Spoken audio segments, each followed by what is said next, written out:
Everyone, so today we are going to discuss about the topic idea generation. Let's start.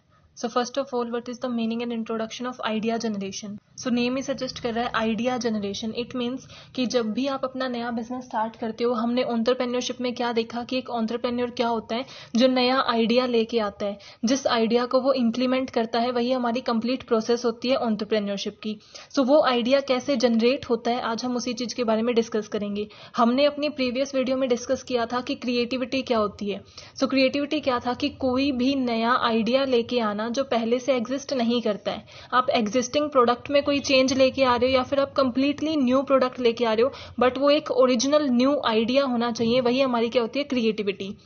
So creativity में हमें किस चीज की requirement है, आइडिया जनरेशन की. कि जब भी हम कोई क्रिएटिविटी करना चाहते हैं तो कम से कम हमें क्या होना चाहिए, कोई ना कोई आइडिया हमारे माइंड में होना चाहिए. सो उसका एक इंपॉर्टेंट स्टेप क्या है, idea generation, in which a novel idea is generated by an individual और अ ग्रुप ऑफ पर्सन. की एक नोवल आइडिया जनरेट किया जाता है, original and new idea. Idea generation का मतलब ही क्या है, कोई ऐसा आइडिया जो पहले से एग्जिस्ट ना करता हो, वो क्रिएटिविटी को बनाता है. सो सबसे पहले हमें क्या चाहिए होता है, कोई भी दिमाग में आइडिया आना. वो किसी भी वजह से आ सकता है कि आपको कोई अपॉर्चुनिटी दिख रही है, आपको कोई प्रॉब्लम है, उनको सोल्व करने के लिए आपके माइंड्स में आइडिया आते हैं. सो आपको क्या करना है कि आइडिया जनरेशन हमारा फर्स्ट स्टेप है जो हमारी क्रिएटिविटी को फुलफिल करता है. और एंटरप्रेन्योरशिप के लिए भी हमें किस चीज की रिक्वायरमेंट है, आइडिया जनरेशन की. अब जब भी हम कोई आइडिया सोचते हैं तो ऐसा तो है नहीं कि हमारे माइंड में पर्टिकुलरली सिर्फ एक ही आइडिया आता है. सो नंबर ऑफ आइडियाज हमारे माइंड में आते हैं. जितने भी आइडिया हमारे माइंड में आते हैं उनकी हम क्या करते हैं, फिजिबिलिटी स्टडी करते हैं, ब्रेनस्टॉर्मिंग करते हैं. यानी कि अगर हमारे माइंड में किसी भी चीज को सोल्व करने के लिए 5 आइडिया आए हैं तो उनमें से हम ये देखते हैं कि इनमें से कौन सा आइडिया हमारे लिए सबसे ज्यादा इफेक्टिव है, जिसमें सबसे कम कॉस्ट लगेगी और जो सबसे अच्छे रिजल्ट हमें प्रोवाइड करेगा, उसे हम क्या कर लेते हैं, सेलेक्ट कर लेते हैं. सो यही हमारा क्या होता है, idea generation. Now sources of new idea, कि एक बिजनेस में नए आइडिया आने की क्या क्या सोर्सेज हैं, कहां से हमें नए आइडिया आ सकते हैं, न्यू आइडिया कहां से हमें ड्राइव होते हैं. सो फर्स्ट इज कंज्यूमर्स, कि जो आपका बिजनेस है उसके जो कंज्यूमर्स हैं, आपके जो कस्टमर्स हैं, आपको वहां से भी न्यू आइडियाज आ सकते हैं. अब कंज्यूमर्स क्या हैं, जो आपके प्रोडक्ट को यूज करते हैं, उन्हें ये पता है कि आपके प्रोडक्ट में क्या बेनिफिट्स हैं, क्या प्लस पॉइंट्स हैं, क्या माइनस पॉइंट्स हैं. जो माइनस पॉइंट्स हैं उनके लिए वो क्या सोचते हैं, जैसे हम बहुत से प्रोडक्ट यूज करते हैं तो हम क्या सोचते हैं, अगर इसमें ये फीचर्स और होता, अगर इसके अंदर ये एडिशनल फीचर और होता तो ये ज्यादा बेटर होता. तो जो एडिशनल फीचर हम चाहते हैं वो एक आइडिया है. अगर हम वो एक आइडिया हमारे बिजनेस को प्रोवाइड करते हैं, जिससे हम परचेज करते हैं, तो वो उसे कन्वर्ट करने के लिए वर्क कर सकते हैं. सो हमारे जो कंज्यूमर्स होते हैं, जो प्रोडक्ट को लेते हैं, वो क्या कर सकते हैं, हमें आइडिया प्रोवाइड कर सकते हैं. और सेकंड क्या हो सकता है कि कंज्यूमर की क्या नीड है.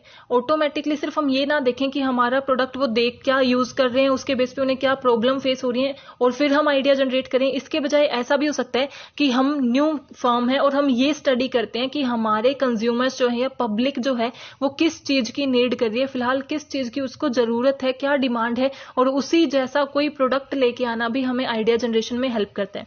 सो कंज्यूमर कैसे हेल्प करते हैं, अगर वो हमारा प्रोडक्ट यूज कर रहे हैं, उसमें क्या कमियां हैं, वो क्या और बेनिफिट चाहते हैं, उसके थ्रू हमें आइडिया जनरेशन होता है. एंड सेकेंडली अगर हम न्यू फर्म है तो हम ये देख लेते हैं कि हमारी पब्लिक में किस चीज की नीड है, किस चीज की डिमांड है, उसके थ्रू हम एक न्यू आइडिया जनरेट करते हैं.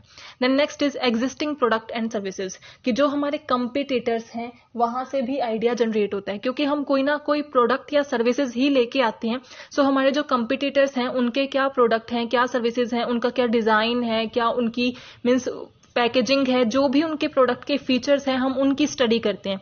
उसके बेस पे हम ये डिसाइड करते हैं कि फॉर एग्जांपल अगर आपको टूथपेस्ट लेके आनी है, तो अगर आपका कंपटीटर कोलगेट है तो आप क्या करोगे, उनके इंग्रेडिएंट्स की, उनकी पैकेजिंग की, हर चीज की स्टडी करोगे और उसके बेस पे देखोगे कि इसमें आप क्या न्यू ऐड कर सकते हो, और उसके बेस पे आप एक न्यू प्रोडक्ट लेके आओगे जिसके अंदर एडिशनल बेनिफिट ऐड होगा. सो आप अपने जो प्रोडक्ट हैं, सर्विसेज हैं, जो एग्जिस्ट करते हैं मार्केट में, जो आपके कंपटीटर्स के प्रोडक्ट हैं, उसके बेस पे भी न्यू आइडिया जनरेट कर सकते हो उन्हें स्टडी करके.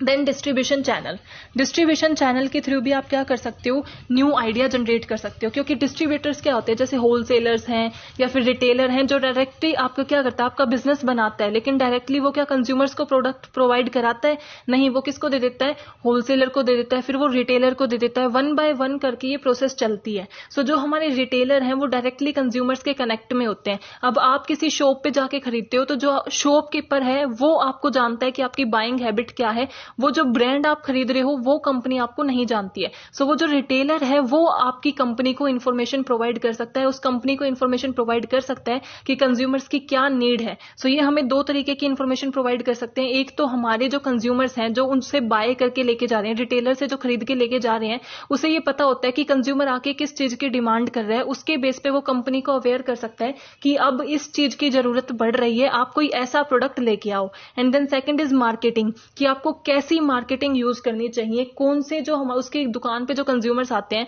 वो किस चीज के टुवर्ड्स ज्यादा अट्रैक्ट होते हैं, कैसी पैकेजिंग उन्हें ज्यादा अट्रैक्ट करती है, क्या चीजें ज्यादा अट्रैक्टिव लगती है हमारे कंज्यूमर्स को, कौन से मार्केटिंग चैनल उन्हें ज्यादा बेटर लगते हैं। ये सारी चीजें हमें डिस्ट्रीब्यूशन चैनल प्रोवाइड कर सकता है, जिसके बेस पे हम न्यू प्रोडक्ट लेके आ सकते हैं। देन गवर्नमेंट क्या करती है, वो भी हमारा एक सोर्स है न्यू प्रोडक्ट डेवलपमेंट का। गवर्नमेंट निकालती है पॉलिसीज, रूल्स एंड रेगुलेशंस, कि अगर गवर्नमेंट की न्यू पॉलिसीज आती हैं, रूल्स आते हैं, रेगुलेशंस आते हैं, उनके बेस पे उनको स्टडी करके, उनको रीड करके हम ये देख सकते हैं कि इन पॉलिसीज के अकॉर्डिंग, इन रूल्स के अकॉर्डिंग हमारा क्या अपॉर्चुनिटी है एनवायरमेंट में, कैसा प्रोडक्ट हम लेके आ सकते हैं। फॉर एग्जाम्पल कि अल्कोहल बैन होती है किसी पर्टिकुलर स्टेट में, तो वहां पे जो भी बिजनेसेस हैं उनको क्या होता है कि वो अपॉर्चुनिटी देखते हैं कि अब अल्कोहल को हम यहां यूज नहीं कर सकते, हम उनको सेल नहीं कर सकते डायरेक्ट, तो हमें किस तरीके का बिजनेस लेके आना चाहिए। फॉर एग्जांपल जो हमारे एडिक्टेड हो चुके हैं वो क्या करेंगे, अब जब क्योंकि वो अल्कोहल बाय तो कर नहीं सकते, तो वो कोई ऐसी चीज देखेंगे जिससे उनकी वो जो एडिक्शन है वो छूट जाए। सो आपको एक अपॉर्चुनिटी नजर आती है। So policies and rules and regulations जो गवर्नमेंट बनाती है उसके बेस पे भी हम न्यू आइडिया जनरेट कर सकते हैं। एंड देन पब्लिशेस, कि गवर्नमेंट क्या करती है, कुछ पब्लिश करती है, जैसे कॉपीराइट, पेटेंट, ये सब हमें प्रोवाइड कराती है कि ये प्रोडक्ट कॉपीराइट हो चुका है, यानी कि इसे हम यूज नहीं कर सकते, लेकिन जो कॉपीराइट है, पेटेंट प्रोडक्ट है, उनकी स्टडी हम कर सकते हैं कि ये किस तरीके का प्रोडक्ट है, एंड उसके अंदर बेटर करके या उसके अंदर कोई और नया फीचर ऐड करके, एडिशनल बेनिफिट ऐड करके हम न्यू आइडिया को डेवलप कर सकते हैं, उससे कोई बेनिफिट गेन कर सकते हैं। Research and development department, R&D department का काम ही क्या होता है, न्यू आइडियाज को आइडेंटिफाई करना, अपॉर्चुनिटीज को आइडेंटिफाई करना, न्यू डेवलपमेंट करना, रिसर्च करना। रिसर्च क्यों करते हैं, वो मार्केट रिसर्च करते हैं, टेक्निकल रिसर्च करते हैं, ताकि कोई नया इंफॉर्मेशन उनके पास आ सके, उन्हें ये पता लग सके कि कंज्यूमर्स की क्या डिमांड है, मार्केट में कैसा एनवायरमेंट है, उसके बेस पे हम क्या कर सकते हैं, न्यू आइडिया जनरेट कर सकते हैं। एंड देन एजुकेशनल इंस्टीट्यूशंस की हेल्प से हम आइडिया जनरेशन कैसे कर सकते हैं कि हम एजुकेशन इंस्टीट्यूशंस में जो हमारी प्रोजेक्ट रिपोर्ट्स बनाई जाती हैं वो किसी ट्रेनिंग करेंगे, उसको वो स्टडी करेंगे, वो कंप्लीट रिसर्च परफॉर्म करेंगे, एंड देन हम उनसे वो डाटा ले लेंगे, एंड उसके बेस पे हम क्या करेंगे, आगे न्यू आइडिया जनरेशन के बारे में सोचेंगे।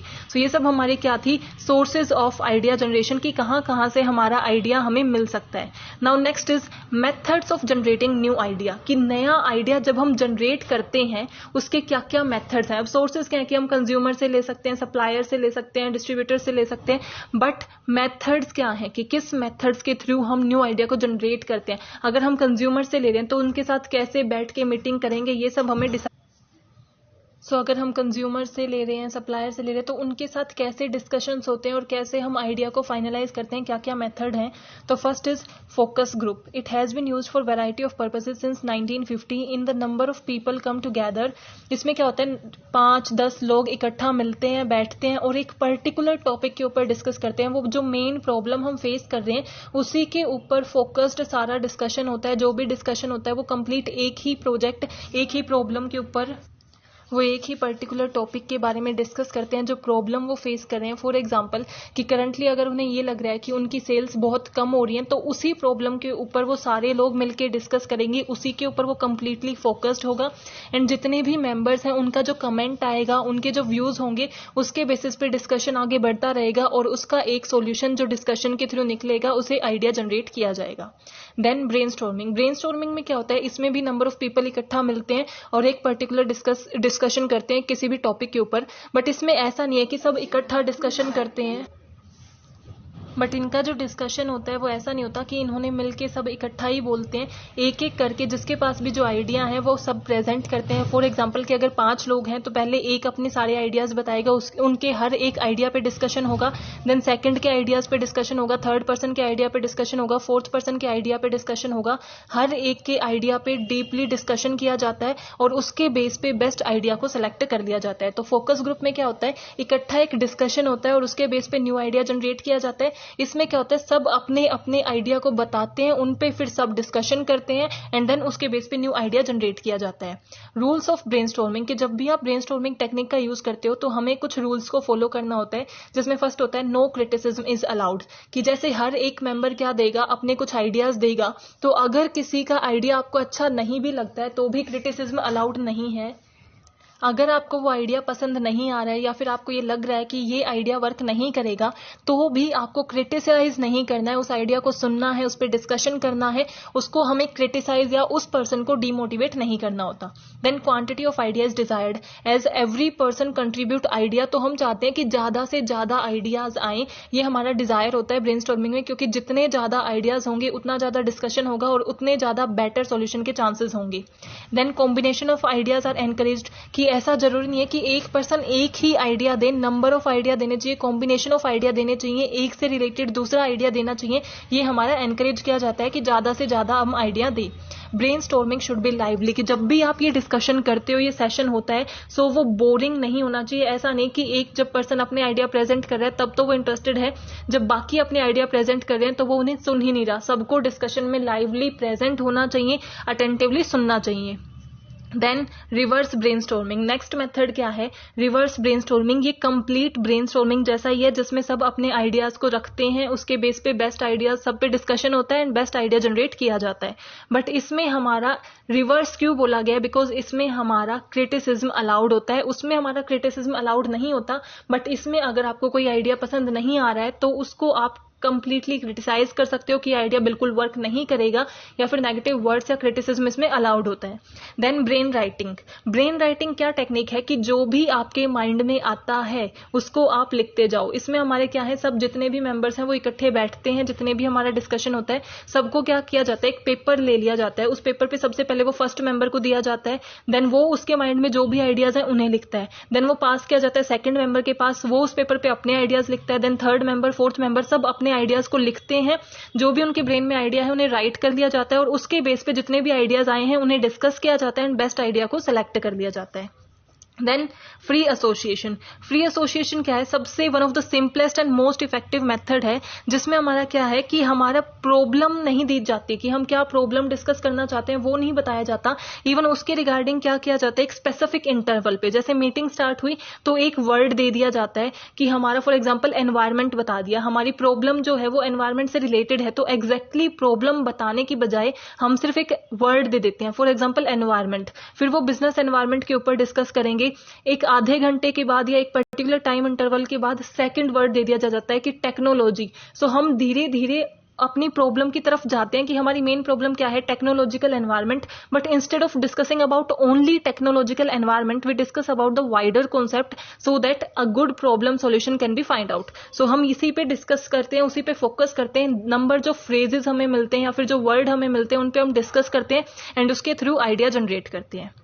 गोल्डन मेथड, गोल्डन मेथड में भी हम क्या करते हैं, प्रॉब्लम को शेयर नहीं कर सकते या फिर उसके अंदर हम डायरेक्टली एग्जैक्ट जो प्रॉब्लम है वो नहीं बताते, उस प्रॉब्लम से रिलेटेड एक नॉर्मल डिस्कशन शुरू करते हैं ताकि हम एक वाइडर स्टडी कर सकें, क्योंकि अगर हमने प्रॉब्लम बता दी तो हमारा सिर्फ फोकस उस प्रॉब्लम पे ही रह जाएगा और उसके सॉल्यूशन पे ही रह जाएगा, हम बेटर या वाइडर थिंकिंग नहीं कर सकेंगे। सो उसके लिए हम क्या करते हैं कि वाइडर थिंकिंग हो उसके लिए एक जर्नल नॉर्मल डिस्कशन स्टार्ट करते हैं एंड उसके बेस पे आइडिया जनरेट करते हैं।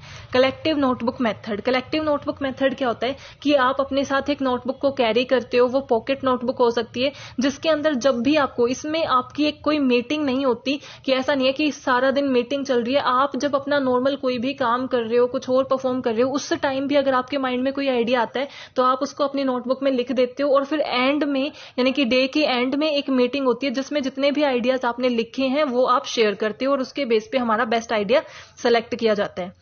Next is big dream approach. Big dream approach क्या होती है कि हम कुछ बड़ा सोचें, कुछ बड़ा सॉल्यूशन लेके आए। अगर रिस्क ऐसा है तो हमें थोड़ा सा रिस्की सॉल्यूशन हम लेके आ सकते हैं, बट जो भी हम आइडिया लेके आए उसके सारे पॉजिटिव एंड नेगेटिव साइड्स को हम डिस्कस करें। पॉजिटिव एंड नेगेटिव जो भी पॉइंट है वो क्लियर होने चाहिए ताकि कोई भी हमारे एरर के चांस ना हो। वो हमारी क्या होती है, बिग ड्रीम अप्रोच। और ऐसा आइडिया सेलेक्ट किया जाता है जिसमें कम से कम एरर होते हैं और जो हमारी सॉल्यूशन प्रोवाइड कर सकते हैं। So I hope you are clear with this topic. If you have any doubt regarding methods and other things, so please mention in comment section. Thank you. Keep